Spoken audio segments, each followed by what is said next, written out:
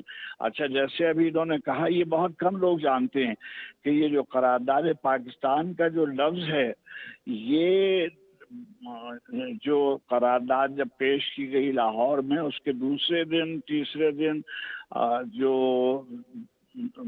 اکثریت کے جو اخبارات تھے اس میں اس کو قرارداد پاکستان کے نام سے موسوم کیا، جیسے یہ ایک منشاء الہی تھی کہ سامنے آ کر رہی، اور اس وقت سے پھر تحریک پاکستان کا نام تحریک پڑا، اور 1947 تک جس کا سفر جاری رہا. مگر وہ سفر ختم نہیں ہوا. یہ جو پاکستان ہے یہ ایک منزل تھی، اور اس کو اور آگے جانا تھا. اسلامیان ہند کو ایک اور ضابطۂ حیات کے تحت زندگی گزارنی تھی، ایک آزاد اسلامی ملک. علامہ محمد اقبال نے ایک لفظ کوائن کیا تھا اسپریچول ڈیموکریسی کا، کہ ڈیموکریسی ہوگی، جمہوریت ہوگی، اور اس کے روحانی تناظر میں رکھ کر اس کے فیصلے کیے جائیں گے.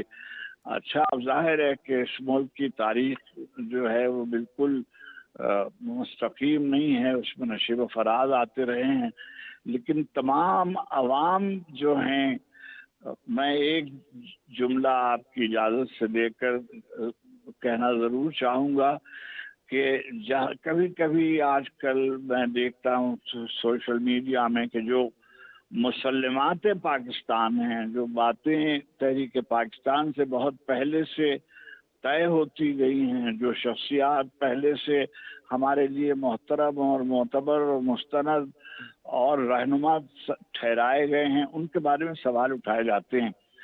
ظاہر ہے کہ ہمیں اثر نو ان سوالوں پہ ضرور غور کرنا چاہیے. ہر نسل کو اپنی تحریک کے تناظر کو ضرور دیکھنا چاہیے، مگر اس کشادہ دلی میں اچھا ایک اور بات کہ اس ملک کی اکثریت جو غریب عوام جنہیں ہم کہتے ہیں، جو ہمارے دوسرے طبقے ہیں، جنہیں پوری رعایتیں زندگی کی حاصل نہیں ہیں، سہولتیں زندگی کی حاصل نہیں ہیں، انہوں نے کبھی بھی پاکستان کی بقا کے سلسلے میں، پاکستان کی حفاظت کے سلسلے میں، پاکستان کے وجود کے بارے میں، پاکستان کے رہبروں کے بارے میں بجز عقیدت کے اور تعلق خاطر کے اور ان سے اپنے پیمان کی اور اپنے عہد کی استواری کے کبھی کوئی بات نہیں کی.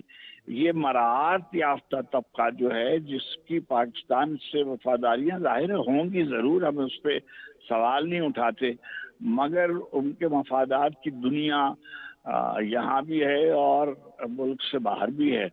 چنانچہ اس کو دیکھنا چاہیے، اور ہمیں یہ دیکھنا چاہیے کہ یہ جو سوشل میڈیا ہے خاص طور پر، اور میں اس کو دیکھتا ہوں، مجھے زیادہ وقت ملتا ہے اب اس سے استفادے کی. قطع کلامی کی معذرت چاہوں گا ایڈوانس میں آپ سے. بات یہ ہے کہ اس وقت جس نازک دور سے ہم گزر رہے ہیں، آپ نے خود ذکر کیا کہ اس نوجوان نسل کے پاس سوال زیادہ ہیں اور ان کے سوال ان کو جواب ملنے چاہیے، تو اب ہمارے اہل علم، اہل دانش کی کتنی بڑی ذمہ داری ہے کہ وہ تحریک پاکستان کے حوالے سے، پاکستان کی تاریخ کے حوالے سے، قیام پاکستان کے پہلے سے بھی جو ہمارے رہنما ہیں، جنہوں نے ہمارے اسلاف کی قربانیاں ہیں، ان اسلاف کے حقائق کے حوالے سے، ان کی قربانیوں کے حوالے سے اس نوجوان نسل کو آگاہی دی جا سکے. بالکل آپ صحیح کہہ رہے ہیں، مگر اس کے لیے ہمیں دیکھیے مطالعات پاکستان جس کو ہم کہتے ہیں ایک سبجیکٹ کے طور پر، اس کی اثر نو تدوین و ترتیب ہونی چاہیے، اس پہ غور کیا جانا چاہیے، اور اس میں تمام نقطہ نظر کے لوگوں کو شریک کرنا چاہیے.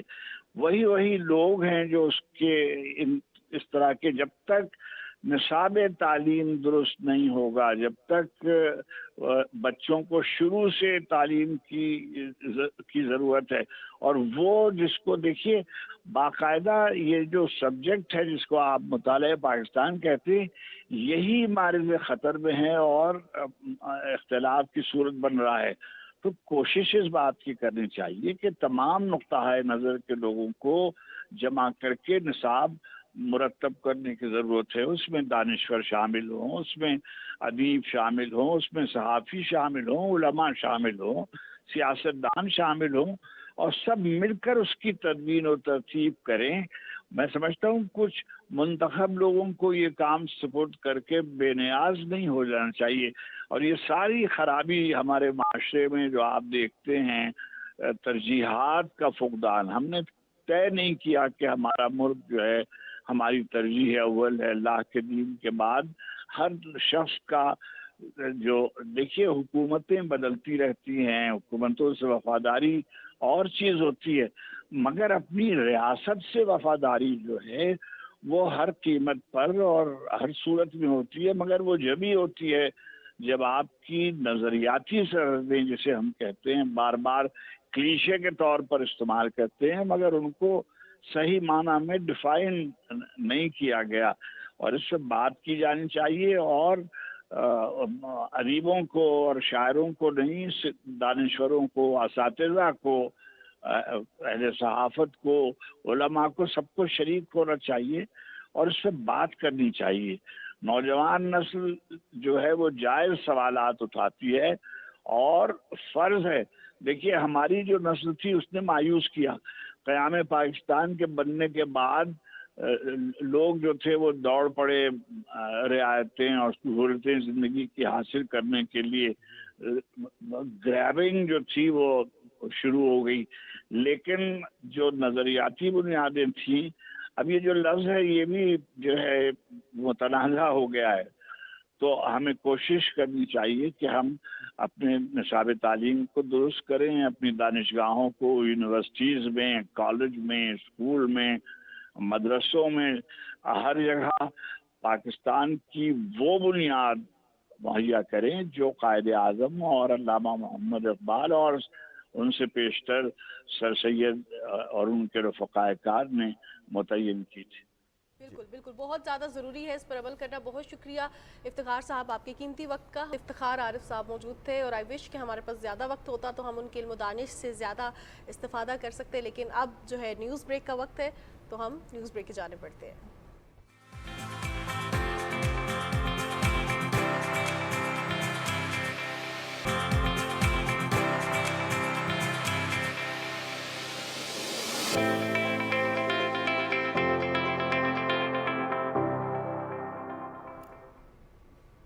جی جناب, صبح پاکستان میں آپ کو ایک بار پھر خوش آمدید کہتے ہیں, اور ابھی ہم برتھ ڈے وش کرنے جا رہے ہیں ایک بہت پیاری سی بچی کو جس کا نام ہے زینب عدنان, اور زینب عدنان کی آج 7th برتھ ڈے ہے. آپ کو سالگرہ. ویری ہیپی برتھ ڈے زینب. اور زینب نے اتنی پیاری سی ڈال والا کیک جو ہے وہ کٹ بھی کیا, اور آپ دیکھ سکتے ہیں زینب کی پکچر اسکرین پر. زینب, ہماری طرف سے آپ کے لیے بہت ساری نیک تمنائیں, بہت ساری دعائیں. اللہ تعالیٰ آپ کی پوری زندگی میں بھرپور خوشیاں عطا کرے آپ کو, آپ ایسی ہستی مسکراتی رہیں اور زندگی میں کامیاب ہوں. ابھی تو خیر بچپن ہے, اور بچپن کے بھرپور آپ جو بچپن کا وقت ہوتا ہے نا, اس کو ہم سب چاہتے ہیں کہ واپس آ جائے. بہرحال جی, اب کچھ بات کریں گے ہم یوم استحصال کشمیر کے حوالے سے. 5 اگست 2019 کو بھارت نے غاصبانہ طور پر مقبوضہ کشمیر میں جس کی خصوصی حیثیت تھی اس کو ختم کرتے ہوئے آرٹیکل 370 اور 35A کو منسوخ کر دیا, جس کے بعد مقبوضہ کشمیر کی خصوصی حیثیت کو, متنازع حیثیت کو بھارت نے تسلیم کرنے سے انکار کر دیا, لیکن پوری دنیا اس کو تسلیم کیے ہوئے ہے.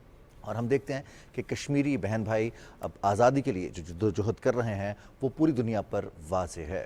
بالکل جناب, اسی حوالے سے بات کرنے کے لیے ہمیں سینئر حریت رہنما شیخ عبد المتین صاحب نے جوائن کیا ہے. شیخ عبد المتین صاحب پروگرام میں آپ کو خوش آمدید کہتے ہیں, اور آپ سے یہ جاننا چاہوں گی یوم استحصال کشمیر نہ صرف پاکستان میں بلکہ پوری دنیا میں منایا جاتا ہے, جہاں جہاں پہ پاکستانی, جہاں جہاں پہ کشمیری بستے ہیں.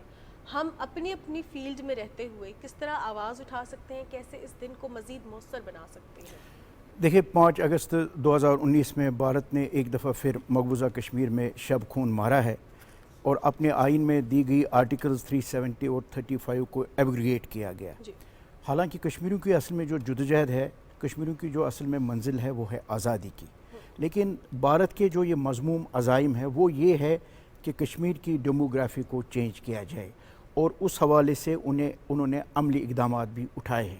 اس حوالے سے جو غیر ریاستی باشندے ہیں ان کو ڈومسائل دی گئی ہے, ہماری ریسورسز پہ جو ہے قبضہ کیا گیا ہے, ہماری پراپرٹیز پہ وہاں پہ سیز کیا گیا ہے. بلکہ حال ہی میں چند دن پہلے ہمارے APIC کے ایک ممبر ہے کفایت رضوی صاحب, ان کی پراپرٹی کو بھی اٹیچ کیا گیا ہے.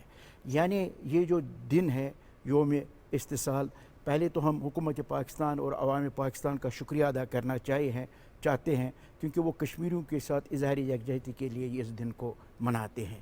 تو اس لیے یہ جو 5 اگست ہے یوم استحصال منایا جا رہا ہے, نہ صرف کشمیری بلکہ جو پاکستانی ہے جہاں بھی دنیا بھر میں موجود ہے, پاکستان میں ہے, آزاد کشمیر میں ہے, اس دن کو منایا جاتا ہے. تو اس کی بنیادی مقصد یہ ہے کہ یہ جو 5 اگست ہے, بھارت کا جو دعویٰ تھا کہ 5 اگست کو کہ اس اقدامات سے کیا ہوگا, امن ہوگا, دودھ اور شہد کی نہریں جو ہے بہہ جائے گی. ابھی آپ نے ہیومن رائٹس واچ کے جو گنگولی صاحب ہے انہوں نے ایک ابھی رپورٹ پیش کی ہے, انہوں نے کہا ہے کہ 5 اگست کے اقدام کے بعد جو ہے وہاں پہ اسی طرح جو ہے وہاں پہ پابندیاں بدستور جاری ہے. تو اس لیے کشمیریوں کے جو ہے جدوجہد ہے جو ہمیں سمجھنا ہے وہ ایک حق پہ مبنی ہے. کشمیریوں کی جدوجہد کا ایک جواز ہے کیونکہ اقوام متحدہ میں قراردادیں موجود ہے اور کشمیریوں سے کہا گیا ہے کہ آپ کو اپنے استصواب رائے کا حق دیا جائے گا. لیکن آج تک بھارت نے مطلب نہ طاقت کے بل بوتے پہ ہمارے کشمیر پہ قبضہ کیا ہوا ہے. شیخ صاحب, ہم دیکھتے ہیں کہ 5 اگست ہو یا پھر 5 فروری ہو, پاکستان کے عوام, حکومت پاکستان, ریاست پاکستان اپنے کشمیری بہن بھائیوں کی ہر طرح سے ان کی اخلاقی, سیاسی, سفارتی حمایت جاری رکھے ہوئے ہے. اب بھارت کا چہرہ تو پوری دنیا کے سامنے آ گیا. یوم استحصال پر ایسا کون سا پروگرام ہے کہ ہم مزید دنیا کو یہ پیغام پہنچائیں کہ سب سے بڑی جیل میں تبدیل کر دیا گیا ہے مقبوضہ کشمیر کو بھارت کی جانب سے؟ دیکھیں, اس میں کوئی شک کی بات یہ ہے جو آپ نے بتایا ہے کہ جو کشمیر کی اس وقت موجودہ صورتحال ہے, 5 اگست سے پہلے بھی وہاں پہ صورتحال بہت خراب تھے لیکن اب ابتر ہے. اگر ہم کہیں گے کہ کشمیر جو اس وقت ہے لیونگ ہیل ہے, غلط نہیں ہوگا. اگر ہم کہیں گے کہ اس کو بڑے جیل میں تبدیل کیا گیا ہے, یہ غلط نہیں ہوگا. جہاں تک پاکستان کا آپ نے تعلق بتایا ہے, کیونکہ ہم سمجھتے ہیں کشمیر اور پاکستان یہ الگ الگ نہیں ہے. پاکستان اس مسئلے کا ایک بنیادی فریق بھی ہے. تو اس لیے پاکستان اور کشمیریوں کا تعلق جو ہے یہ لازوال ہے, یہ لازم ملزوم ہے, یہ ایک ہی سکے کے 2 رخ ہیں. تو حالانکہ جو بھارت کی ایک فرسٹریشن ہے, ایک تو کشمیریوں نے اپنی جدوجہد کو جاری و ساری رکھا ہے, لازوال قربانیاں دے رہی ہیں, لیکن جو جذبہ آزادی اور محبت پاکستان کے ساتھ, یہ بھی ہندوستان کی اصل میں فرسٹریشن ہے. جہاں تک تعلق ہے تحریکوں کا, وہاں پہ ٹائم لگتا ہے, کسی کو 10 سال لگتے ہیں, کسی کو 50 سال لگتے ہیں, لیکن آخر کار جو تحریک حق پہ مبنی ہوتی ہے وہ اپنی منزل پال لیتی ہے. تو انشاءاللہ کشمیریوں کی جو تحریک ہے جس میں یہ لازوال قربانیاں ہیں یہ ضائع نہیں ہوگی اور کشمیری جو ہے اپنی منزل کو انشاءاللہ حاصل کر کے رہیں گے انشاءاللہ. لیکن ہم دیکھتے ہیں کہ جو بھارت اس کا امیج پوری دنیا میں بنانے کی کوشش کر رہا ہے, جو کہ ناکام کوشش ہے, اور اس کا اصلی چہرہ پوری دنیا کے سامنے آ رہا ہے. جس طرح ظلم و ستم کیا جا رہا ہے کشمیریوں پر, بھارت یہ دکھا رہا ہے کہ وہاں پہ بہت ترقی کی جا رہی ہے. وہاں پہ کانفرنسز کرا کے بھی دنیا کے سامنے یہ شو کر رہا ہے کہ ہم بہت امن پسند قوم ہے. حالانکہ دنیا سے ان کی حقیقت ڈھکی چھپی نہیں ہے, نہ صرف کشمیر میں بلکہ بھارت کے اندر بھی. ہم دیکھتے ہیں صرف مسلمانوں کے ساتھ نہیں, ہم دیکھ رہے ہیں کہ سکھوں کے ساتھ ہوں, کرسچنز ہوں, ان کے ساتھ ظلم و زیادتی جاری ہے. اب ایسے میں یہ اس چیز کا پاکستان پہ کتنا امپورٹنٹ رول پلے کرنے کی ذمہ داری عائد ہوتی ہے کہ پنجرہ بے شک سونے کا ہو, پنجرہ ہی ہوتا ہے. وہاں پہ لوگ جو ہے وہ ابھی بھی اپنی آزادی کے ساتھ زندگی نہیں گزار سکتے. پاکستان کی عوام ہم کیا کر سکتے ہیں؟ دیکھیں, آپ نے بالکل یہ زبردست تجزیہ کیا ہے کہ جب آپ دیکھیں گے, کیونکہ پہلے تو کشمیر جو ہے یہ بالکل ایک الگ ریاست ہے, اس کا ہندوستان کے ساتھ کوئی تعلق نہیں ہے. لیکن جو ہندوستان کی اپنی ریاستیں ہیں جو آپ نے بھی بات کی ہے, اگر اقلیتوں کی بات کی جائے گی, بلکہ جو ہندو نچلی ذات ہے وہ بھی وہاں پہ سیو نہیں ہے. اور جہاں تک تعلق ہے کرسچنز کا, سکھوں کا, جو باقی اقلیتیں ہیں مسلمانوں کا, یہ بالکل وہاں پہ یعنی سیف نہیں ہے. اور دوسرا جو آپ نے بات کی ہے وہ ہے کہ بھارت کا جو چہرہ ہے, اصل میں جو یہ سیکولرزم کا, پیس کا, ڈیموکریسی کا, اس کو سو کالڈ چہرہ جو ہے یہ اب آہستہ آہستہ انٹرنیشنل لیول پہ آشکار ہوا ہے. کیونکہ بھارت کا ایک جو پروپیگنڈا ہے اور مضبوط پروپیگنڈا ہے, لیکن کب تک مطلب نہ کہتے ہیں نا بلی خیر منائے گی. اب تو یہ چیزیں دنیا پہ واشگار ہوئی ہے. اور بھارت نے یہ جو دہشت گردی وہ ہمارے ساتھ کرتا ہے, ریاستی دہشت گردی ہے جو اپنے بھارت میں کر رہا ہے,